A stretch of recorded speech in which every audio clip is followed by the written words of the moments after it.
Halo semua, salam sejahtera Malaysia. Saudara-saudara, tuan-tuan dan puan-puan, satu isu panas hari ini.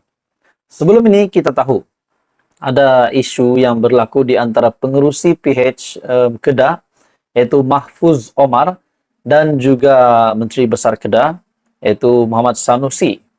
Sebelum ini kita mendengar Sanusi dituntut untuk membayar RM120.000. Pada akhirnya, saudara-saudara, dalam berita susulan selepas itu, berkaitan dengan case saman fitnah berkenaan, akhirnya Mahfuz Omar membuat satu lagi pendedahan yang amat dahsyat, luar biasa untuk diterima oleh kepimpinan PAS dan juga untuk diterima oleh Menteri Besar Kedah sebagai pemimpin PAS itu. Dalam satu artikel dari Malaysia Kini, case saman fitnah. Mahfuz kini mahu Sanusi bayar pampasan RM240.000. Sebelum ini daripada RM50.000 kepada RM120.000. Dan pada akhirnya daripada RM120.000 ke RM240.000 pula. Bagi saya ini satu isu yang panas. Adakah selepas RM240.000 mungkin akan naik lagi dan naik lagi. Jadi ini bagi saya sudah pasti berita yang amat mengejutkan, amat luar biasa untuk diterima oleh Menteri Besar Kedah. Susulan kegagalan Menteri Besar Kedah, Muhammad Sanusi, membayar ganti rugi sebanyak RM120.000 seperti diputuskan Mahkamah Rayuan Putrajaya baru-baru ini. Pengerusi Pakatan Harapan Kedah, Mahfuz Omar, bercadang memohon untuk meminta tambahan pampasan sebanyak 2 kali. Saya akan arah pula peguam saya buat rayuan pencelahan di mahkamah, mungkin untuk minta tambah daripada RM120.000 kepada RM240.000, katanya yang dipetik oleh Sinar Harian hari ini. Saudara-saudara, tuan-tuan dan puan-puan semua, bagaimana Muhammad Sanusi akan menjawab kenyataan dari Mahfuz Omar ini?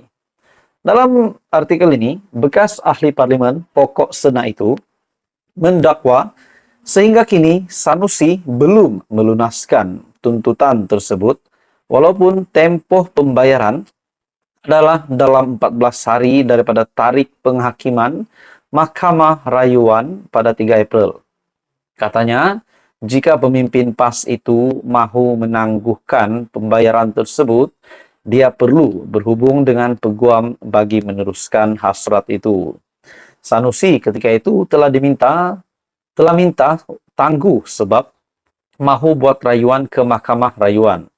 Tiada pindaan dilakukan kecuali satu saja, yaitu denda daripada RM50.000 kepada RM120.000. Tempoh 14 hari masih kekal daripada tarikh penghakiman, katanya yang dipetik sebagai berkata. Mahfuz berkata, Sanusi tidak seharusnya menunggu sehingga perintah mahkamah dikeluarkan kerana keputusan telah pun dibuat. Bermakna sekiranya nak bayar, tak perlu tunggu perintah mahkamah dikeluarkan terhadap beliau, bayar terus saja. Kecuali mungkin beliau mahu merayu pula ke Mahkamah Persekutuan, yang itu perlu beritahu kepada peguam saya. Mahfuz memfailkan saman pada 9 Oktober 2019 berdasarkan hantaran oleh Sanusi di akaun Facebook pada 30 Julai 2019 yang mengaitkan dirinya dengan pembukaan premis judi spot Toto di Pokok Sena. Pada November 2021, Mahkamah Tinggi mengekalkan saman itu dan memerintahkan Menteri Besar Kedah Sanusi untuk membayar ganti rugi. Beliau kemudian memfailkan rayuan kepada Mahkamah Rayuan untuk mengetepikan keputusan Mahkamah Tinggi, tetapi permohonannya telah ditolak. Artikel ini pada 24 April, Mahfuz kini mahu Sanusi bayar pampasan RM240.000. Hai semua, salam sejahtera Malaysia. Selamat datang ke channel Fels Lifestyle. Saudara-saudara, tuan-tuan dan puan-puan, ada satu isu panas hari ini. Ini berkenaan dengan, saya boleh katakan, mungkin ada sebuah laporan yang menunjukkan ada satu gerakan untuk menggulingkan Perdana Menteri Datuk Seri Anwar Ibrahim dan untuk membentuk kerajaan baru dan menaikkan semula Mahyadin ataupun Muhyiddin Yassin, Presiden Bersatu, sebagai Perdana Menteri lagi. Saudara-saudara, tuan-tuan dan bapak semua, di dalam sebuah artikel ini, di mana dalam laporan tersebut portal berkenaan mendakwa terdapat cakap-cakap mengenai percubaan PN untuk meyakinkan beberapa ahli parlimen BN untuk meletakkan jawatan bagi memberi laluan kepada pilihan raya kecil. Dan menurut laporan itu juga, sekiranya ahli parlimen BN terbabit menang, mereka dapat membentuk kerajaan baru dengan bantuan ahli parlimen Sabah dan Sarawak. Dan yang menariknya, saudara-saudara, laporan itu juga mendakwa bahwa perancang menjangkakan Dr. Mahathir Mohamad dan bekas Menteri Keuangan Daim Zainuddin akan membiayai plot tersebut kerana akaun bank Bersatu sudah dibekukan. Saudara-saudara, tuan-tuan dan bapak semua, bagi saya ini satu isu yang panas. Dalam satu artikel dari Malaysia Kini, Ahmad Faizal Azumu, dakwaan komplot PN guling kerajaan Anwar tak berasas. Oke, baik, saudara-saudara. Sebelum saya meneruskan isu panas ini, saya meminta jasa baik Anda untuk bantu channel ini dengan menekan butang like. Anda boleh share video ini dan tekan butang subscribe.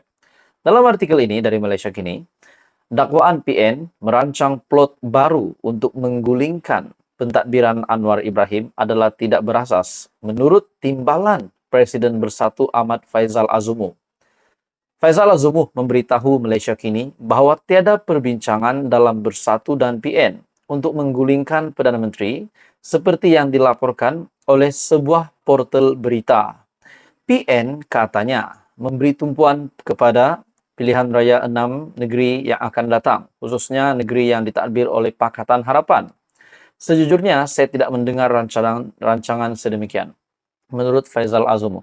Jadi persoalannya, saudara-saudara, kalau ada rancangan yang ingin menjatuhkan, menggulingkan Datuk Seri Anwar Ibrahim, dan kononnya Dr. Mahathir dan juga Daim Zainuddin akan membiayai perancangan tersebut, dan juga Muhyiddin Yassin sekali lagi akan naik jadi Perdana Menteri sekiranya kerajaan baru akan ditubuhkan. Adakah perkara ini relevan untuk diterima oleh netizen, oleh rakyat Malaysia hari ini, di mana kepimpinan Datuk Seri Anwar Ibrahim yang dilihat utuh hari ini? Dalam artikel ini, Faizal Azumu berkata, saya berhubung dengan Presiden Parti Muhyiddin Yassin setiap hari. Beliau telah memberitahu kami untuk bekerja di kawasan dan menggerakkan jentera kami. Beliau tidak pernah menyebut sebarang percubaan untuk menjatuhkan kerajaan. Saya tidak mendengar sebarang rundingan mengenai perkara ini dan tidak ada perbincangan dengan mana-mana ahli parlimen dari blok kerajaan. Tiada perbincangan dengan ahli parlimen BN. Sebelum ini, portal berkenaan mendakwa terdapat cakap-cakap mengenai percubaan PN untuk meyakinkan beberapa ahli parlimen BN supaya meletak jawatan bagi memberi laluan kepada PRK. Menurut laporan itu, sekiranya ahli parlimen BN menang, mereka akan dapat membentuk kerajaan baru dengan bantuan ahli parlimen dari Sabah dan Sarawak. Seterusnya, kata laporan itu, pembentukan kerajaan baru dapat bertujuan untuk menaikkan pengerusi PN Mahyadin menjadi Perdana Menteri sekali lagi. Bagi saya ini benda tidak relevan lah. Seperti bila dicakap macam kacang saja, tapi sebenarnya benda ini sangat sulit untuk dijalankan. Jadi apa yang menariknya, laporan itu mendakwa bahawa perancang menjangkakan Dr. Mahathir dan bekas Menteri Keuangan Daim Zainuddin akan membiayai plot tersebut kerana akaun bank Bersatu sudah dibekukan. Akhirnya Ahmad Faizal Azumu ketawa apabila diminta mengulas mengenai dakwaan pembiayaan plot itu. Jadi saudara-saudara, tuan-tuan dan bapak semua, akhirnya Faizal Azumu sendiri menafikan perkara ini, di mana dalam satu artikel, dakwaan komplot PN guling kerajaan Anwar adalah tak berasas. Apa komen Anda? Teruskan bersama di dalam channel ini. Jangan lupa tekan butang like, share, dan subscribe. Info padu, info hangat disediakan di dalam channel ini.